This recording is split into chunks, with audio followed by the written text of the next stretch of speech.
ಎದುರಿಸುವಂಥ ವ್ಯವಸ್ಥೆಯನ್ನು ಮಾಡತಕ್ಕಂಥದ್ದೇ ಮುಖ್ಯವಾದ ಕರ್ತವ್ಯ. ಅದನ್ನು ನಮ್ಮ ವೀರೇಂದ್ರ ಹೆಗ್ಗಡೆಯವರು ಬಹಳ ಶ್ರದ್ಧೆಯಿಂದ ಮಾಡ್ತಾ ಇದ್ದಾರೆ. ಈಗಾಗಲೇ 2075 ಮತ್ತೊಮ್ಮೆ ಧನ್ಯವಾದ ತಿಳಿಸುತ್ತಾ ಶ್ರೀ ಕ್ಷೇತ್ರ ಧರ್ಮಸ್ಥಳ ಗ್ರಾಮಾಭಿವೃದ್ಧಿ ಯೋಜನೆಯ ದಾವಣಗೆರೆ ಜಿಲ್ಲೆಯ ಹಿರಿಯ ನಿರ್ದೇಶಕರಾಗಿರ್ತಕ್ಕಂಥ ಶ್ರೀಯುತ ಲಕ್ಷ್ಮಣ್ ಸರ್ ಅವರು ತಮ್ಮನ್ನ ಶುಭ ಹಾರೈಸಬೇಕಾಗಿ ಕೇಳ್ಕೊಳ್ತೇವೆ.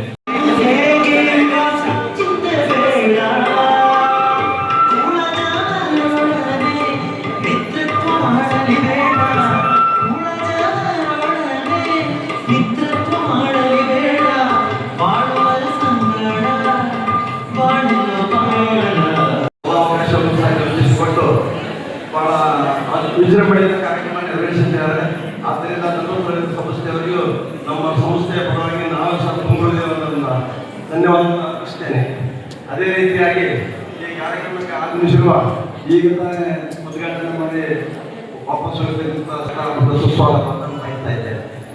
ಅದೇ ರೀತಿಯಾಗಿ ಇಷ್ಟೊತ್ತಂತ ಏನು ಹೇಳಿದ್ದಾರೆ, ಈ ನಮ್ಮ ಜೀವನದಲ್ಲಿ ಕಾಲಿಡಬೇಕಾದ್ರೆ ಹಿಂದಿನ ಜೀವನವನ್ನು ಮತ್ತು ಹೊಸ ಜೀವನದಲ್ಲಿ ಎಲ್ಲ ಕಾಲಿಡಬೇಕು ಅಂತ ಒಂದು ಬಹಳ ಸ್ಪಷ್ಟವಾಗಿ ಹೇಳಿದ್ದಾರೆ. ಇನ್ನು ಹೇಳುವಂಥದ್ದು ವಿಷಯ ಏನಿಲ್ಲ, ಎಲ್ಲ ನಮ್ಮ ಧರ್ಮಸ್ಥಳ ಸಂಘದವರು ಬಹಳ ಅಚ್ಚುಕಟ್ಟಾಗಿ ನೆರವೇರಿಸಿದ್ರೆ ಅದನ್ನು ನಾವು ಹೇಳಿದ ಸಾಧ್ಯತೆನೇ ಇಲ್ಲ. ಅದೇ ರೀತಿಯಾಗಿ ನೀವು ಇರ್ತಕ್ಕಂಥ ಎಲ್ಲ ನವ ಜೀವನಿಗಳು 92 ಜೋಡಿಗಳಿದ್ದೀರಿ. ಇದೇ ರೀತಿಯಾಗಿ ಕುಟುಂಬ ಜೀವನವನ್ನು ಸ್ಪಷ್ಟವಾಗಿ ನೆಲೆಸಿಕೊಂಡು ಹೋಗ್ಬೇಕಂತೇಳಿ ಈ ನಮ್ಮ ಆಂಜನೇಯ ಸ್ವಾಮಿಯಲ್ಲಿ ನನ್ನ ಕಳಕಳಿಯಿಂದ ನಮ್ಮಲ್ಲಿ ಮನವಿ ಮಾಡಿಕೊಂಡಿದ್ದೇನೆ. ಜೈ ಹಿಂದ್, ಜೈ ಕಾಕ.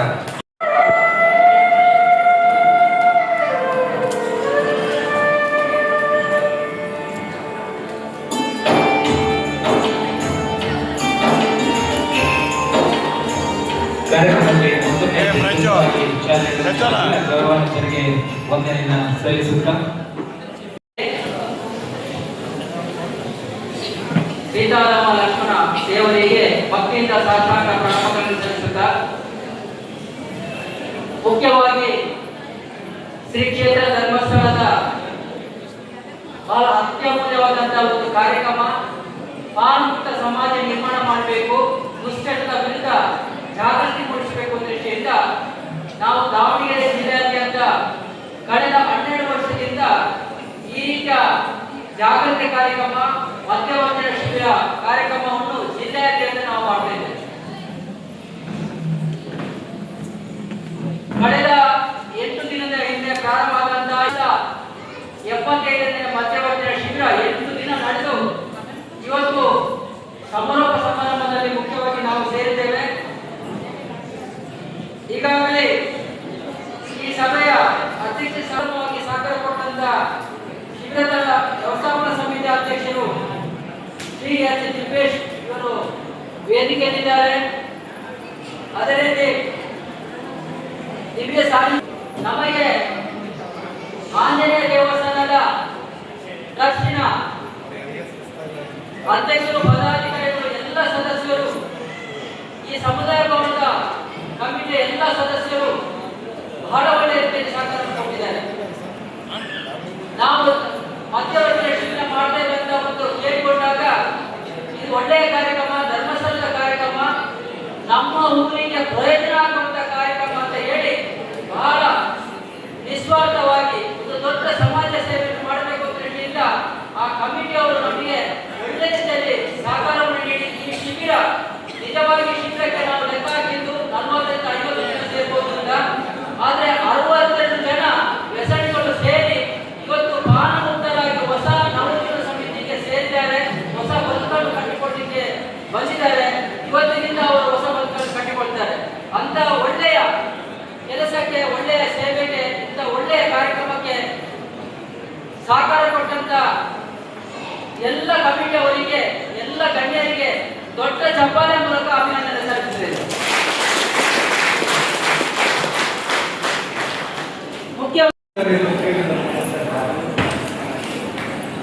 ಇಲ್ಲ, ಮದ್ಯಪಾನದ ಬಗ್ಗೆ ಮಾತಾಡಬೇಕು ಅಂತ ಹೇಳಿದ್ರೆ ಇದೇ ಹೊಸ ವಿಚಾರ ಅಲ್ಲ. ನೀವು ಅನ್ಕೊಂಡಿರ್ಬೋದು ಕುಡಿಯೋದೆಲ್ಲ ಈಗ ಬಂದಿದೆ, ಹೀಗೆ ಕಲಿತಾ ಇದ್ದೀವಿ. ಈ ಇತಿಹಾಸ ನೋಡಿದ್ರೆ ಸುಮಾರು 7,000 ವರ್ಷಗಳ ಹಿಂದೆ ಮೆಸೊಪೊಟೇಮಿಯಾ ದೇಶದಲ್ಲಿ ಈ ಮದ್ಯ ತಯಾರಾಗ್ತಾ ಇದೆ. ಇದಲ್ಲದೆ ವೈನ್ ಸಹ ಈಜಿಪ್ಟ್, ಚೀನಾ, ಈ ಥರ ಅನೇಕ ದೇಶಗಳಲ್ಲಿ ತಯಾರಾಗ್ತಾ ಇತ್ತು, ನಮ್ಮಲ್ಲಿ ಇನ್ನೂ ಆಗ್ತಾ ಇರಲಿಲ್ಲ. ನಮ್ಮ ಒಂದು ಇತಿಹಾಸದ ಆಧಾರದ ಮೇಲೆ ಸುಮಾರು 5,000 ವರ್ಷಗಳ ಹಿಂದೆ ಆಫ್ಘಾನಿಸ್ತಾನದಲ್ಲಿ ಕಾಪಸಿ ಅನ್ನೋ ಒಂದು ಪ್ರದೇಶದಲ್ಲಿ ಕಾಪಸಿ ಮಧ್ಯಾಹ್ನ ತಯಾರಾಗ್ತಾ ಇತ್ತು. ಅದನ್ನು ಭಾರತದಲ್ಲಿ ಕಳಿಸ್ಕೊಡ್ತಾ ಇತ್ತು ಒಂದು ಇತಿಹಾಸ.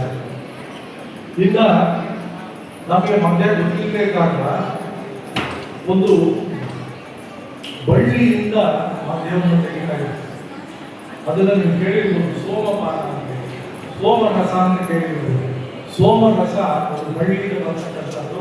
ಅದನ್ನು ಮತ್ತೆ ಕುಡಿಲಿಕ್ಕೆ ಉಪಯೋಗಿಸ್ತಾ ಇರಲಿಲ್ಲ, ದೇವರ ಪೂಜೆಗೆ, ಯಜ್ಞ ಯಾಗಾಸಗಳಿಗೆ ಉಪಯೋಗಿಸ್ತಾ ಇದ್ರು. ಮುಂದೆ ಬರ್ತಾ ಬರ್ತಾ ಅದನ್ನು ಕುಡಿಲಿಕ್ಕೆ ಉಪಯೋಗ ಆಗ್ತಾ ಬಂತು. ಆ ನಂತರ ಯಾವಾಗ ಇಲ್ಲಿ ದವಸ, ಧಾನ್ಯ, ಅಕ್ಕಿ, ಹಣ್ಣುಗಳು ಇದನ್ನು ಬೆಳಿಲಿಕ್ಕೆ ಶುರು ಮಾಡಿದ್ರು, ಅವಾಗ ಮದ್ಯ ತಯಾರಾಗ್ತು. ಸೊ ಮದ್ಯ ಧಾನ್ಯ ಅವಾಗಿನ ಪ್ರಾರಂಭ ಆಗಿದೆ, ಇವತ್ತಿನದಲ್ಲ. ಒಂದು ಕಡೆಯಿಂದ ಮದ್ಯ ಮಾರಾಟದಿಂದ ಸರ್ಕಾರಕ್ಕೆ ಲಾಭ ಇದೆ. ಇವತ್ತಿನ ಅಂಕಿಅಂಶಗಳ ಪ್ರಕಾರ ಭಾರತ ದೇಶದಲ್ಲಿ ಸುಮಾರು 3 ಲಕ್ಷದಿಂದ 4 ಲಕ್ಷ ಕೋಟಿಯಷ್ಟು ಮದ್ಯಪಾನ ಆದಾಯ ಬರ್ತಾ ಇದೆ. ನಮ್ಮ ಕರ್ನಾಟಕದಲ್ಲೇ ನೋಡಿದ್ರೆ ಸುಮಾರು 40,000 ಕೋಟಿ ಈ ಮದ್ಯಪಾನದ ಆದಾಯ ಬರ್ತಾ ಇದೆ. ಹಾಗಾದರೆ ಇದನ್ನು ನಿಲ್ಲಿಸಬೇಕಾ, ಇದನ್ನ ಏನ್ ಮಾಡಬೇಕು ಅನ್ನೋದು ಸಮಸ್ಯೆ ಯಾವತ್ತೂ ಇದು ತೀರ್ಮಾನ ಆಗಿಲ್ಲ. ಯಾಕೆ ಅಂತ ಹೇಳಿದ್ರೆ, ನಾವು ಪ್ರಪಂಚದ ಇತಿಹಾಸ ನೋಡ್ತಾ ಬಂದ್ರೆ ಬೇರೆ ದೇಶಗಳಲ್ಲಿ ಸುಮಾರು 80-90% ಮದ್ಯಪಾನ ಮಾಡಿದ್ದಾರೆ. ಭಾರತದಲ್ಲಿ ಯಾಕೆ ಆಗಿದ್ರೆ ಕೇವಲ 10-20% ಮಾತ್ರ ಮದ್ಯಪಾನ ಇದೆ. ಮದ್ಯಪಾನ ನಿಲ್ಲಿಸೋದ್ರಿಂದ ಮದ್ಯಪಾನದ ಆಗ್ತಕ್ಕಂಥ ವ್ಯಸನಗಳೇನಿದೆ ಅದರ ಕಡೆ ನಾವು ಗಮನ ಕೊಡಬೇಕಾದ್ರೆ, ಇವತ್ತಿನ ದಿವಸ ಇದರಿಂದ ನಿಮ್ಮ ಆರೋಗ್ಯ ಕೆಟ್ಟೋಗುತ್ತೆ, ನಿಮ್ಮ ಕುಟುಂಬದ ಆರೋಗ್ಯ ಕೆಟ್ಟೋಗ್ತಾ ಇದೆ, ಸಮಾಜದ ಆರೋಗ್ಯ ಕೆಟ್ಟೋಗ್ತಾ ಇದೆ. ನೀವು ನಿಶಕ್ತರಾಗ್ತಿದ್ದೀರಿ, ಕೆಲಸ ಮಾಡಲಿಕ್ಕೆ ಸಾಧ್ಯತೆ ಹೋಗ್ತಾ ಇದೆ. ಸಮಾಜ ಅದನ್ನ ಬಹಳ ಇಲ್ಲಿ ಯಾರು ಬಂದಿದ್ದೀರಿ, ಆ ಧರ್ಮಸ್ಥಳ ಬಂದಿರೋ ಸನ್ನಿಧಿಗೆ ಅಪಮಾನ ಅಲ್ಲ. ನೀವು ಮಾಡಿದ್ದು ನಿಮ್ಮ ಜೀವನಕ್ಕೆ ಉರುವಾಗುತ್ತೆ. ಆಂಜನೇಯ ಸ್ವಾಮಿ ಸನ್ನಿಧಿಗೆ ಸೇರಿದ್ದೀವಿ. ನಾವು ಯಾರು ಮತ್ತೆ ಆ ಹಿಂದಿನ ಜೀವನ ಕಾರ್ಯದಲ್ಲಿ ಅಂತೇಳಿ 2 ಕೈ ಎತ್ತಿ ಸಂಕಲ್ಪ ಮಾಡ್ತೀರಾ? ಏವಾಸ್ ಹೋದ್ರೆ ಮಂಜುನಾಥ ಸ್ವಾಮಿ, ಆಂಜನೇಯ ಸ್ವಾಮಿ ನಿಮ್ಮ ಬದುಕು ನಾಶವಾಗುತ್ತೆ ಅವಕಾಶ ಕೊಡಲ್ಲ ತಾನೆ? ಏನ್ರಿ ಗಟ್ಟಿಯಾಗಿ ಇಂದಿನ ಜೀವನಕ್ಕೆ ಹೋಗಲ್ಲ ಅಂತ ಹೇಳ್ರಿ. ಧರ್ಮಸ್ಥಳ ಮಂಜುನಾಥ ಸ್ವಾಮಿಗೆ, ಅಂಡಪ್ಪ ಸ್ವಾಮಿಗೆ, ಮಂಜುನಾಥ ಸ್ವಾಮೀಜಿಗೆ, ಪೂಜ್ಯ ವಿನೇಂದ್ರ ಹೆಗ್ಡೆಯವರಿಗೆ, ಕುಂದೂರು ಆಂಜನೇಯ ಸ್ವಾಮೀಜಿಗೆ ನಿಮ್ಮೆಲ್ಲರಿಗೂ ಧನ್ಯವಾದಗಳು. ಬಹಳ ಸಂತೋಷ ಆಗುತ್ತೆ. ಜನಜಾಗೃತಿಯವರು, ಸಂಸ್ಥೆಯವರು 1-2 ತಿಂಗಳ ಹಿಂದೆ ಒಂದು ಕಾರ್ಯಕ್ರಮ ಮಾಡ್ಬೇಕಂತ ಅವರಲ್ಲೇ ಚರ್ಚೆ ಮಾಡ್ಕೊಂಡಿದ್ದಾರೆ. ಅದು ನಮಗೇನು ಗೊತ್ತಿರಲಿಲ್ಲ. ಒಂದು ತಿಂಗಳ ಹಿಂದೆ ಸಂಸ್ಥೆಯವರೆಲ್ಲ ಬಂದು ಇಲ್ಲಿ ಲಕ್ಷ್ಮಣ್ ಸಾರ್ ಇರ್ಬೋದು, ನಾಗರಾಜ್ ಸಾರ್ ಇರ್ಬೋದು, ಆಮೇಲೆ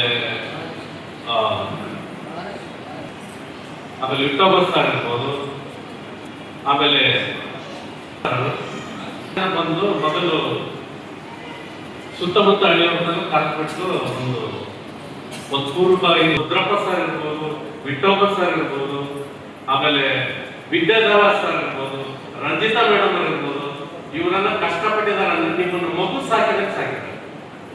ಇವತ್ತು 8 ದಿನದ ಹಿಂದೆ ನೀವು ಬಂದಾಗ ರಾಕ್ಷಸರ ತರ ಕಾಣ್ತಿದ್ದೀರಿ, ರಾಕ್ಷಸರು.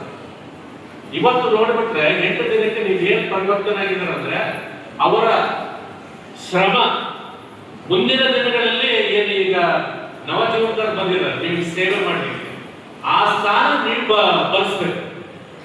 ಏನು 12ನೇ ತಾರೀಕು ದಾವಣಗೆರೆ ಇದೆ ಅಂತ ಹೇಳಿದ್ದಾರೆ, ನೀವು ಆ ಜಾಗದಲ್ಲಿ ಆ ಸೇವೆ ಮಾಡಿ ತೋರಿಸ್ಬೇಕು. ಅಂದ್ರೆ ನೆಕ್ಸ್ಟ್ ಶಿವರಾತ್ರಿಗಳು ಯಾರು ಬರ್ತಾರ ಅವರಿಗೆ ನೀವು ಮಾರ್ಗದರ್ಶಕರಾಗಿ ಕೆಲಸ ಮಾಡಬೇಕು. ಇವತ್ತು ನಿಮ್ಮ ಜೀವನ ಒಂದು ಉತ್ತಮವಾಗಬೇಕಂದ್ರೆ ಈ ಮದ್ಯಪಾನದ ವಿಚಾರವಾಗಿ ಏನು ಹೇಳ್ಕೊಟ್ಟಿದಾರೋ, ದಿನ ಸಂಪನ್ಮೂಲ ವ್ಯಕ್ತಿಗಳು ದಿನ ಒಂದು ಕಾರ್ಯಕ್ರಮ ಅರ್ಧ ಗಂಟೆ ನೀವು ಹೇಳೋದಂದ್ರೆ ಬಹಳ ಸಾಕಾಗ್ಬಿಟ್ಟಿದೆ. ಇದ್ರ ಬಗ್ಗೆ ಮಾತಾಡಕ್ಕೆ ನನಗೂ ಆಗ್ತಾ ಇಲ್ಲ. ಆಮೇಲೆ ಈಗ ಮದ್ಯಪಾನ ಅಷ್ಟೇ ಬಿಡಬೇಕಂತ ಹೇಳ್ತಾರಂತ ನೀವು ಅನ್ಕೊಬೇಡ್ರಿ. ಗುಟ್ಕ ದಯವಿಟ್ಟು ಅದನ್ನು ಬಿಡಬೇಕು. ಈಗ ನೀವು ಫಂಕ್ಷನ್ ಹೇಳಿದ್ರೆ ಒಬ್ರು ಗುಟ್ಕದ ಬಗ್ಗೆ ಏನಾಗ್ತಂತ ನಿಮ್ಗೆ ಗೊತ್ತಿದೆ. ದಯವಿಟ್ಟು ಒಂದ್ 3 ದಿನದ ಕೆಳಗೆ ಇಲ್ಲಿ ಹರಿಹರ ತಾಲೂಕಿನಲ್ಲಿ ಒಬ್ಬರು ತಂದೆ ಕೊಲೆ ಆಗುತ್ತೆ. ಅಂದ್ರೆ ಹೆಂಡತಿ ಮತ್ತು ಮಗ ಯಾಕೆ ಬೆಳೆದಾರಂತ ನಿಮ್ಗೆ ಗೊತ್ತೈತಿ, ಪೇಪರ್ ನೋಡಿದ್ರೆ ಗೊತ್ತಿಲ್ಲ, ವಿಷಯ ಗೊತ್ತಿಲ್ಲ. ದಿನ ಬಂದು ಮನೆಗೆ ಬಂದು ಗಲಾಟೆ ಮಾಡುವುದು, ಹೊಡೆಯುವುದು ಮಾಡಿ ಅವ್ರಿಗೆಲ್ಲ ಸಾಕಾಗ್ಬಿಟ್ಟಿದೆ. ಈ ಪುಣ್ಯಾತ್ಮ ನಮ್ಮನ್ನು ಬಿಟ್ಟರ ತೋರ್ಲಿ ಅನ್ನೋ ಲೆವೆಲ್ಗೆ ತಂದೆಗೆ ಅವರೇ ಸಹ ಹೆಂಡತಿ ಮತ್ತು ಮಗ ಕಲ್ಲಿನಿಂದ ತೆಗೆದಿದ್ದಾರೆ. ಅವ್ರು ಕುಡಿಲಿಲ್ಲ, ಈ ಕಾಟ ಹಾಕೋದಿಲ್ಲ, ತೊಂದರೆ ಆಗ್ತಿದ್ದಿಲ್ಲ. ದಯವಿಟ್ಟು ನೀವು ಯಾವ ಕಾರಣಕ್ಕೂ ಕುಡಿತವನ್ನು ಮತ್ತೆ ಪುನಃ ಮಾಡಬಾರ್ದು ಅಂತ ಹೇಳಕ್ಕೆ ಇಷ್ಟಪಡ್ತೇನೆ. ಅದೇ ರೀತಿ ನಿನ್ನೆ ಮೊನ್ನೆ ಒಂದು ದುಡ್ಡು ವಿಚಾರ, ಹೊನ್ನಾಳಿಂದ ಶಿವಮೊಗ್ಗ ಹೋಗೋ ಬಸ್ಸಲ್ಲಿ, ಗೌರ್ಮೆಂಟ್ ಬಸ್ಸಲ್ಲಿ ಇದು ದುಡ್ಡು ಹಾಕಿದ್ದಾರೆ. ಯಾರೊಬ್ಬ ಪುಣ್ಯಾತ್ಮ ಅವ್ರಿಗೆ ಗಂಟ ದುಡ್ಡು ಕೇಳ್ತಿದ್ರು. ಮತ್ತೆ ಅವ್ರು ಉಗಿಬೇಕಲ್ಲ, ಎಷ್ಟೊತ್ತು ಅದನ್ನ ವಿಷಯ ಇಟ್ಕೋಬೇಕಾಗತ್ತ. ಆ ಅರಳಳ್ಳಿ ಬರಕ್ಕಾರ ಸ್ವಲ್ಪ ತೆಲೆಯಿಂದ ಹೊರಗೆ ಹಾಕಿದಾಗ ಆ ಕಡೆಯಿಂದ ಒಂದು ವೆಹಿಕಲ್ ಬಂದು ಟಚ್ ಆಗಿದೆ. ಅವಾಗ ಏನಾಗ್ತದೆ ನಿಮಗೆ ಗೊತ್ತಾಗಿದೆ. ತಲೆ ಒಂದ್ ಕಡೆ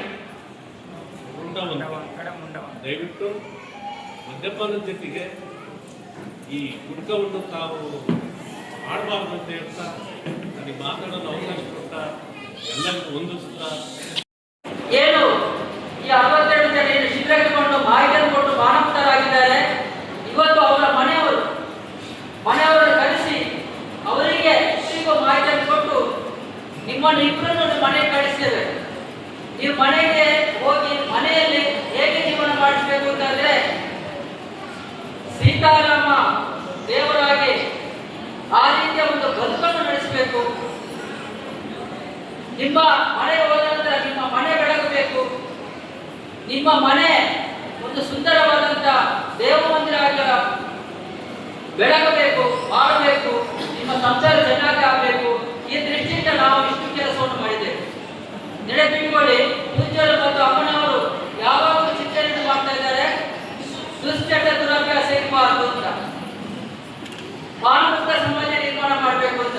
ಅದಕ್ಕಾಗಿ ಕರ್ನಾಟಕ ರಾಜ್ಯಾದ್ಯಂತ ಈ ರೀತಿಯ ದುಶ್ಚಟ ದುರಭ್ಯಾಸದಿಂದ ಜಾಗೃತಿ ಕೊಡುವಂಥದ್ದು, ಮದ್ಯವನ್ನು ಶಿಬಿರ ಮಾಡುವಂಥದ್ದು, ಈ ರೀತಿಯ ಮಹತ್ತದ ಕೆಲಸ ಕಳೆದ ಒಂದು 25 ವರ್ಷದಿಂದ ಮೇಲೆ ನಡೆದವು.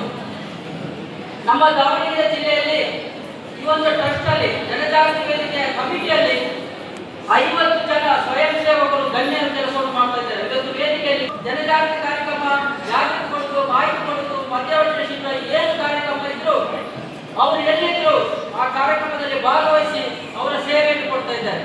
ನಮ್ಮ ದಾವಣಗೆರೆ ಜಿಲ್ಲೆಯಲ್ಲಿ 3 ಮದ್ಯವರ್ಜನೆ ಶಿಬಿರವನ್ನು ಮಾಡ್ತೇವೆ. ಈಗ ಇಲ್ಲಿ ಪುತ್ತೂರಲ್ಲಿ ಮದ್ಯವರ್ಜನೆ ಶಿಬಿರ ಇಲ್ಲಿ ದಾವಣಗೆರೆಯಲ್ಲಿ ಈ ತಿಂಗಳಲ್ಲಿ ಮತ್ತು ಮುಂದಿನ ತಿಂಗಳಲ್ಲಿ ಮಾಡ್ತೇವೆ. ಆ ಎಲ್ಲ ಕಾರ್ಯಕ್ರಮವನ್ನು ನಡೆಸುವವರು ನಮ್ಮ ಜನಜಾಗೃತಿ ವೇದಿಕೆ ಟ್ರಸ್ಟ್ನವರು, ಉಪಾಧ್ಯಕ್ಷರು, ಅಧ್ಯಕ್ಷರು, ಎಲ್ಲ ಟ್ರಸ್ಟ್ ಕಮಿಟಿಯವರು ಈ ಪ್ರತಿಯೊಂದು ಶಿಬಿರದ ಯಶಸ್ವಿಗೆ ಸಹಕಾರ ಕೊಡ್ತಾ ಇದ್ದಾರೆ. ವಿನಂತಿ ಮಾಡುವಂಥದ್ದು, ನಾವು ದುಶ್ಚಟ ವಿರುದ್ಧ, ಮಾದಕ ವಸ್ತು ಮದ್ಯಪಾನದ ವಿರುದ್ಧ, ದುರಭ್ಯಾಸದ ವಿರುದ್ಧ ನಾವು ಹೋರಾಟವನ್ನು ಅದರ ವಿರುದ್ಧ ವಿರೋಧ ಮಾಡುವಂತ ಕೆಲಸವನ್ನು ಮಾಡಬೇಕು. ನಾವು ಯಾರು ದುಶ್ಚಟ ದುರಭ್ಯಾಸದಲ್ಲಿದ್ದಾರೆ ಅವರಿಗೆ ಜಾಗೃತಿ ಮಾಹಿತಿಯನ್ನು ಕೊಡುವಂತ ಕೆಲಸವನ್ನು ಮಾಡಬೇಕು. ನಾವು ಅದಕ್ಕಾಗಿ ಹೆಣ್ಮಕ್ಳು ಈ ದುಶ್ಚಟ ವಿರುದ್ಧ ಹೋರಾಟಕ್ಕೆ ದುರ್ಗೆಯಾಗಿ ನೀವು ಹೋರಾಟವನ್ನು ಮಾಡಬೇಕು. ಇವತ್ತು ರಾಕ್ಷಸರನ್ನು ಸಂಹಾರ ಮಾಡಿದಂತ ದುರ್ಗೆ ಯಾವ ರೀತಿ ರಾಕ್ಷಸ ಸಂಹಾರ ಮಾಡಿದ್ದೇನೆ, ಅದೇ ರೀತಿ ದುಶ್ಚಟ ದುರಭ್ಯಾಸ, ಮದ್ಯಪಾನ ದುರಭ್ಯಾಸವನ್ನು ಈ ರೀತಿಯ ಹೋರಾಟದ ಮೂಲಕ, ಜಾಗೃತಿ ಕೊಡುವುದರ ಮೂಲಕ, ದೊಡ್ಡ ಆಂದೋಲನದ ಮೂಲಕ ಮದ್ಯಪಾನದ ವಿರುದ್ಧ, ದುಶ್ಚಟದಿಂದ ಜಾಗೃತಿ ಕೊಡುವಂತ ಕೆಲಸವನ್ನು ಮಾಡಿ, ಹೋರಾಟವನ್ನು ಮಾಡಿ, ನಮ್ಮ ಪೂಜ್ಯ ಡಾಕ್ಟರ್ ವೀರೇಂದ್ರ ಹೆಗ್ಗಡೆ ಅವರ ಮತ್ತು ಮಾತೃಶಮ್ಮನವರು ಕನಸಿದ್ರು ಮುಂದೊಂದು ದಿನ ನಮ್ಮ ಕರ್ನಾಟಕ ರಾಜ್ಯ ಮಾನವತ ಸಮಾಜ ನಿರ್ಮಾಣ ಆಗಬೇಕಾದ ಕನಸುಂಟು.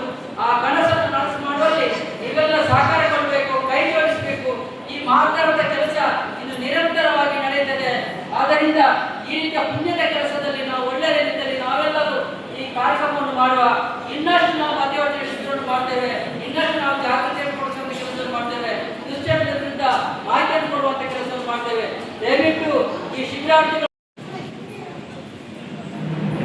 ಮಡಲಿಯ ಮುಡಿಗೆ ಹೂವನ್ನು ಮುಡಿಸ್ತಕ್ಕಂಥ ಕೆಲಸವನ್ನು ಮಾಡಿ ಬಹುಶಃ ನಮ್ಮ ಯಾವುದೇ ಕುಟುಂಬದಲ್ಲಿರ್ಬೋದು ಮದುವೆ ಸಂದರ್ಭದಲ್ಲಿ ಯಾವ ರೀತಿ ನೋಡಿ ಶ್ರಮವನ್ನು ಪಡ್ತಾರೆ ಬಹುಶಃ ಬಹಳಷ್ಟು ಜನ ಧರ್ಮಪತಿಯರು ಬಂದರೆ ಕುಟುಂಬ ಸದಸ್ಯರು ಬಂದರೆ ಮತ್ತು ಈ ಧರ್ಮಸ್ಥಳ ಗ್ರಾಮ ಸಂಸ್ಥೆಯ ಪ್ರತಿನಿಧಿಗಳು ಮಹಿಳೆಯರ ಬಗ್ಗೆ ಪಾಲ್ಗೊಂಡು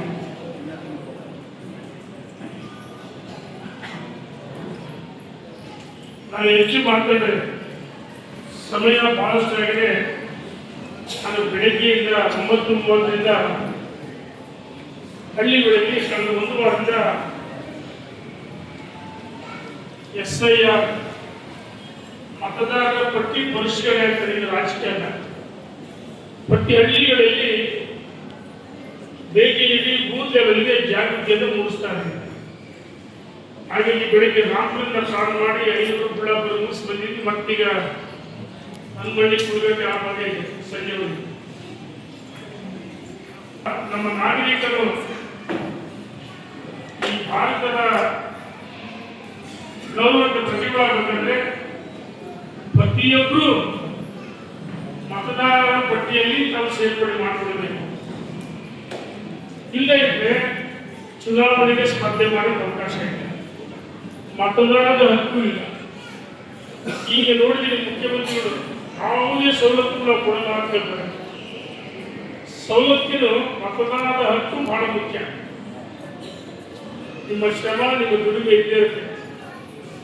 ಸರ್ಕಾರ ಸವಲತ್ತು ಕೊಂಡಾಗಬೇಕಾದ್ರೆ ಪ್ರತಿಯೊಬ್ಬರು ಮತದಾರ ಪಟ್ಟಿಯಲ್ಲಿ ತಮ್ಮ ಹೆಸರು ನೋಂದಾಯಿಸಬೇಕು, ತಮ್ಮ ಕುಟುಂಬ ಸದಸ್ಯರನ್ನ. ಇದು ನಮ್ಮ ಹಕ್ಕು. ಮೊನ್ನೆ